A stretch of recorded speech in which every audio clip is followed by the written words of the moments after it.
शुक्ल लेश्या वाला जो भी होता है वह निदान बंध से रहित होता है, निदान का परिणाम नहीं करेगा, तब उसकी शुक्ल लेश्या बनेगी। निचली लेश्याओं में भी निदान नहीं भी होगा, लेकिन शुक्ल लेश्या के परिणाम में तो इतनी विशुद्धता उत्कृष्टता रहती। निदान को ना बांधना। महावीर भगवान का जीव था ना, उसने कौन सी पर्याय में निदान बंद कर लिया था? त्रिपृष्ठ नारायण बना था ना। हाँ, त्रिपृष्ठ नारायण बना निदान बंद पूर्वक, और नारायण तो बन गया, मिल गया उसको पद, लेकिन फिर क्या हुआ? जितना मिला खाए खोया बह गया, और फिर चलो भैया लंबी यात्रा करने के लिए। फिर लंबी यात्रा करना पड़ी। कितनी लंबी यात्रा करना पड़ी? आदिनाथ भगवान के समय से कथानक है महावीर भगवान के जीव का। पुरुरवा भील नहीं, आदिनाथ भगवान के पहले से विदेह क्षेत्र से कथानक है पुरुरवा भील का। पुरुरवा भील विदेह क्षेत्र से, वहां से कथानक है। अब उसके पहले की कथा क्या रही होगी उस जीव की, वो तो पता ही नहीं। पुरुरवा भील, और फिर आदिनाथ के पुत्र भरत का पुत्र मरीचि, अब यहां से शुरू हो गई, और ये बने वो बने, ये बने वो बने, बनते बनते गिरते उठते भटकते, और फिर जब उन्नति हुई तो सिंह की पर्याय से फिर उन्नति होना शुरू हुई। और फिर ये राजा वो इंद्र, ये राजा वो इंद्र, ये राजा वो इंद्र, और फिर तीर्थंकर प्रकृति का बंद किया, मुनि अवस्था में तीर्थंकर बने, महावीर भगवान हो गए। तो ऐसे जीवों के कथानक हैं। किस जीव के परिणाम कब विशुद्ध हों और कब गिरावट में आ जाएं, कुछ कहा नहीं जाता। निदान बंद से रहते। अगला बिंदु क्या है? सब जीवों में समान व्यवहार करना। सब जीवों में समान व्यवहार करने, इसका मतलब समदर्शी हो, पक्षपात ना करे। वो एक अलग दृष्टि से व्यवहार में, भाषा में आएगा, लेकिन सभी के प्रति समान व्यवहार करता, समदर्शी हो, बहुत बड़ी बात होती है। अपनी दृष्टि में सभी के प्रति समभाव आ जाए, बहुत ऊंची बात। इष्ट से राग और अनिष्ट से द्वेष ना करना, ये भी बहुत बड़ी बात है। स्त्री पुत्र मित्र आदि में स्नेह रहित होना।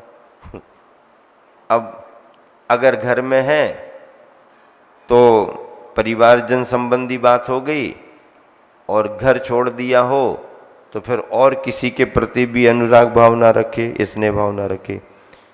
इसके अलावा निर्वैर, बैर भाव से रहित, बीतरागता, परिणामों में बीतरागता, शत्रु के भी दोषों पर दृष्टि ना देना। जिसने अपना बिगाड़ कर दिया है उसके दोषों पर भी ध्यान नहीं देना। किसी के भी दोषों पर ध्यान नहीं देना, बल्कि अपने प्रति किसी ने अहित भी कर दिया है तो उसके दोषों पर भी ध्यान नहीं देना।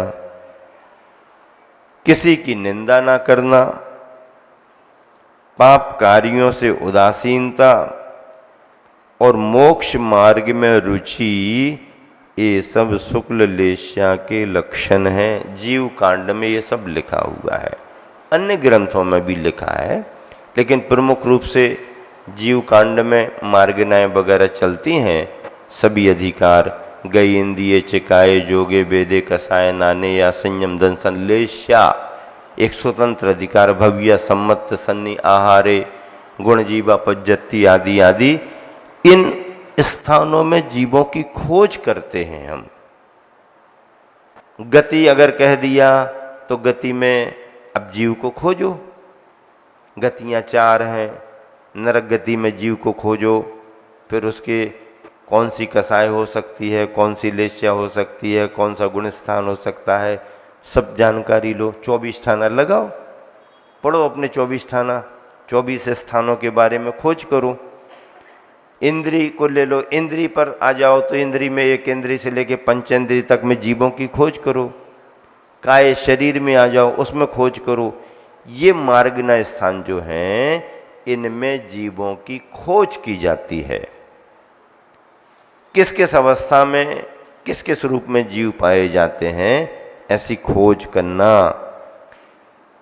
इस तरह से मोक्ष मार्ग में रुचि, ये सब शुक्ल लेश्या के लक्षण है। शुक्ल लेश्याधारी, उसके परिणाम बहुत उत्कृष्ट रहते हैं।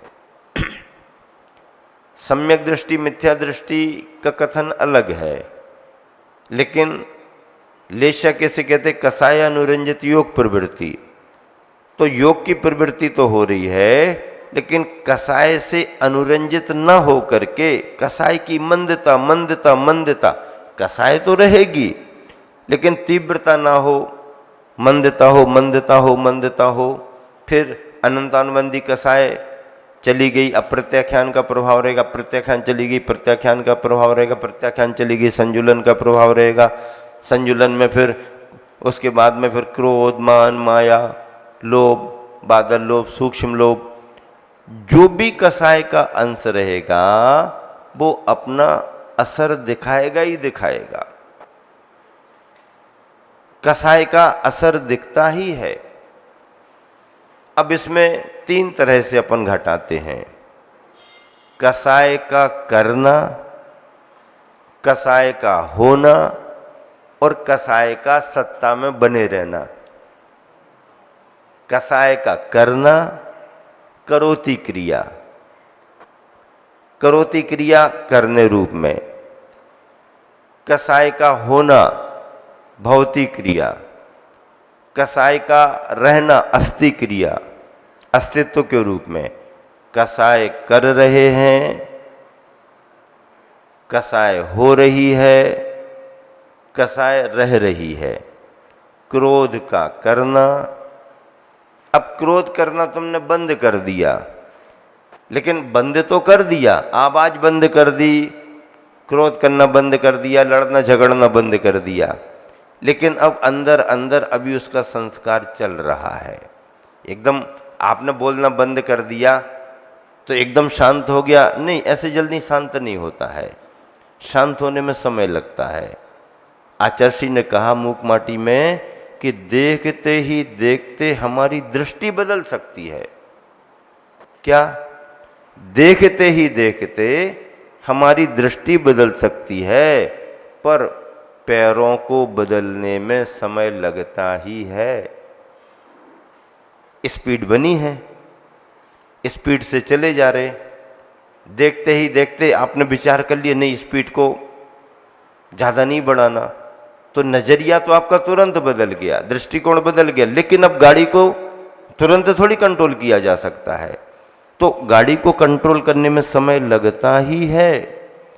देखते ही देखते दृष्टि बदल सकती है, पर कदमों को बदलने में समय लगता ही है, क्योंकि कसाय का आवेग शीघ्र शांत नहीं होता। क्या लिखा?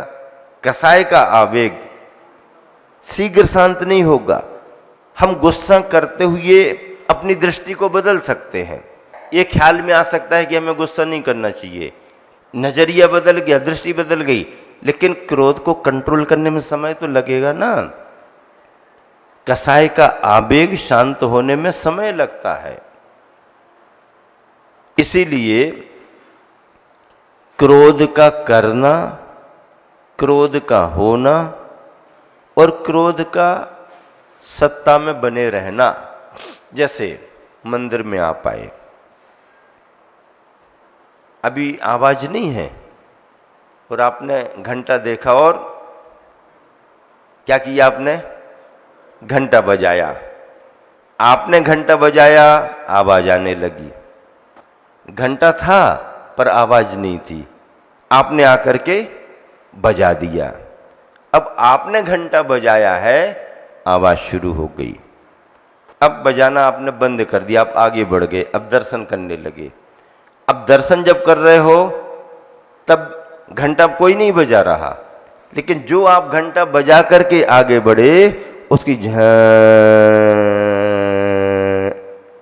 अरे आवाज क्यों आ रही, अब हम तो दर्शन, अरे तो तुम ही तो बजा के आए हो ना, तुम ही तो बजा के आए, अब उसको उसको शांत होने में समय तो लगेगा ना। घंटा बजाना तुम तुरंत बंद कर सकते हो, लेकिन घंटे की आवाज तुरंत बंद नहीं होगी। उसमें संस्कार आ गया, उसका संस्कार जाने में समय लगेगा। तो घंटे को बजाना, अगर घंटा बजाओगे तो आवाज तो आएगी ही आएगी। फिर घंटा बजाना बंद कर दिया तो आवाज बंद हो जाना चाहिए तुरंत में, ऐसा नहीं। बजाना बंद कर दिया, ये बहुत अच्छा किया, लेकिन अब आवाज जाने में थोड़ा समय लगेगा, समय लगेगा। और धीरे धीरे धीरे धीरे आवाज भी शांत हो गई। फिर भी घंटा बना हुआ है। तो घंटे का बजाना, घंटे का बजते रहना और घंटे का बने रहना, दिक्कत किस में है? घंटे के बने रहने में तो दिक्कत नहीं है, घंटा अपनी जगह है, हमें कोई दिक्कत नहीं। घंटे की आवाज से दिक्कत है। तो आवाज क्यों आई? घंटा अपने आप आवाज कर रहा है क्या? घंटा अपने आप आवाज नहीं कर सकता है। घंटे में आवाज करने की योग्यता है, लेकिन जब तक आपके हाथ का निमित्त नहीं बनेगा उसका उपादान भी उस रूप परिणत नहीं होगा। उपादान घंटे का है, लेकिन उस घंटे के उपादान के लिए बजने में कोई निमित्त चाहिए। बगैर निमित्त के वो उपादान काम नहीं करेगा। फिर आप ये अहंकार करने लगो कि हम ही तो आवाज करते, हम ही तो बजा सकते हैं, तो घंटा नहीं हो तो क्या बजाओगे? निमित्त तुम हो, लेकिन उपादान के रूप में घंटा नहीं है, तो तुम्हारा निमित्त भी कोई काम करने वाला नहीं। आचार्यों ने सिद्धांतों की व्याख्या में निमित्त और उपादान दोनों को महत्व दिया है। निमित्त उपादान मैत्री कहा है, विरोधी नहीं है दोनों, मैत्री। जैसे नदी के बहाव के लिए दोनों किनारे अनुकूल बनते हैं, प्रतिकूल नहीं है कोई भी किनारा। नदी के बहाव के लिए, नदी के बहाव के लिए कोई भी किनारा प्रतिकूल नहीं है। ऐसे ही सम्यक ज्ञान की नदी के प्रवाह के लिए, क्या? सम्यक ज्ञान की नदी के प्रवाह के लिए निश्चय और व्यवहार दोनों अनुकूल हैं, दोनों किनारे का काम करते हैं। दही को मथा जाता ना, अब आप कहोगे कैसे मथा जाएगा? आप नहीं कहोगे, आप पुराने जमाने के हो, आपके बच्चे बच्चे के बच्चे पूछेंगे दही को कैसे मथा जाता है। वो एक इंग्लिश मीडियम में पढ़ा हुआ बच्चा, उससे धोखे से बल्ब जल गया, उसको पता नहीं था, पींछ लगी होगी उसकी और ऑन हो गई लाइट, जल गया बल्ब। मम्मी बल्ब जल गया, बंद कर दो। कैसे बंद करें इसको? कैसे बंद करें? वो पूछ रहा कैसे बंद करें। व्यवहारिक ज्ञान नहीं है। भले भाषा का ज्ञान हो गया, पढ़ाई कर ली, डिग्रियां ले ली, लेकिन व्यवहारिक ज्ञान की बहुत कमी है। इसलिए हमने एक बार लिखा था कि पहले के लोग पढ़े लिखे कम, समझदार ज्यादा होते थे। पहले के लोग पढ़े लिखे कम, समझदार ज्यादा होते थे। आज के लोग पढ़े लिखे अधिक, समझदार कम होते हैं। अगर ऐसा ना होता तो सूरदास जी, कबीरदास जी, रहीम जी, तुलसीदास जी, दयानंद राय जी, भूधरदास जी, ये तो पढ़े लिखे नहीं थे, कोई क्लासों में नहीं गए। उन्होंने जो भी बोला, अगर वो लिख सके तो उनने लिखा भी, और अगर नहीं लिख सके तो वो बोलते गए और उनका कोई भी सेवक भक्त भगत लिखता गया। वो बोलते गए, वो लिखता गया। उनने जो लिखा, अब आज के समय में बड़ी बड़ी डिग्री वाले, उनके उन दोहों पर, भजनों पर पीएचडी कर रहे। क्या कर रहे? क्या कर रहे? थीसिस। किन पर? जिनको लिखना नहीं आता था, किसी क्लास में नहीं गए, कोई डिग्रियां नहीं, उन पर थीसिस कर रहे। अपने गुरुवर आचार्य श्री की पढ़ाई कहां तक हुई? भाई जो लिखा गया है और जो अपने गुरुजी ने बताया। गुरुजी तो कई बार ऐसा भी मजा लेते थे हम लोगों के संग में, बीच में जब सब महाराज जी बैठते थे, माता जी आप लोग ज्यादा पढ़े लिखे हो, बड़ी बड़ी डिग्रियां ली हैं, हमारा तो 9वीं कक्षा तक ही अध्ययन है। क्या कहते? हमारा तो 9वीं कक्षा तक का ही अध्ययन है। तो आचार्य श्री जब ऐसा कहते थे तो सब महाराज माता जी सिर झुका लेते थे कि ये हम लोगों की डिग्री में हमें शर्मिंदगी आ रही है कि हम लोग इतनी बड़ी बड़ी डिग्री ले लिए, फिर भी हमारे पास उतना क्षेत्रफल नहीं। और आचार्य श्री व्यवहारिक रूप में स्कूल विद्यालय में बहुत आगे की पढ़ाई भले नहीं किए, पर उनका भव भवांतर का संस्कार, उनका ज्ञान का क्षेत्रफल ऐसा था कि वो उतने एजुकेशन में ही कितना पढ़ चुके, कितना पढ़ा चुके, कितने बड़े बड़े ग्रंथ लिख चुके, और जिनके ग्रंथों पर देश विदेश में कितनी समीक्षाएं लिखी गई, कितनी पीएचडियां, जैनेतर बंधु, डीलिट, एमफिल सब हो गए। और आचार्य श्री ने किसी को कुछ बताया नहीं, किसी को बिठाला नहीं, ये हमारी किताबें ले लो, ये अंडरलाइन है, इसमें ऐसा है, इसको हाईलाइट कर देना, ये कर देना होगा। आचार्य श्री ने किसी को कुछ नहीं बताया। और उनके साहित्य पर इतना बड़ा काम हो गया। अभी जो नीति आयोग एजुकेशन में जो परिवर्तन कर रहा है, उसमें जिन लोगों के नाम हैं, 5-6 नाम हैं, उन 5-6 नामों में आचार्य विद्यासागर जी का भी नाम जुड़ा हुआ है। आचार्य विद्यासागर जी का नाम जुड़ा हुआ है कि इन्होंने अपने विचार इस रूप में दिए, उनके विचारों को नीति आयोग स्वीकार करता है और सरकार उसकी अनुमोदना करती है। अब देखो तो आचार्य श्री के नजरिए तो देखो, दृष्टिकोण तो देखो, कहां कहां किस किस क्षेत्र में आचार्य श्री ने मार्गदर्शन दिया और उसकी सफलता भी मिली, उसकी सफलता भी मिली। तो इस तरह से शुक्ल लेस्या संबंधी ये विषय भी आपका पूरा हुआ और आगे फिर चर्चा करेंगे।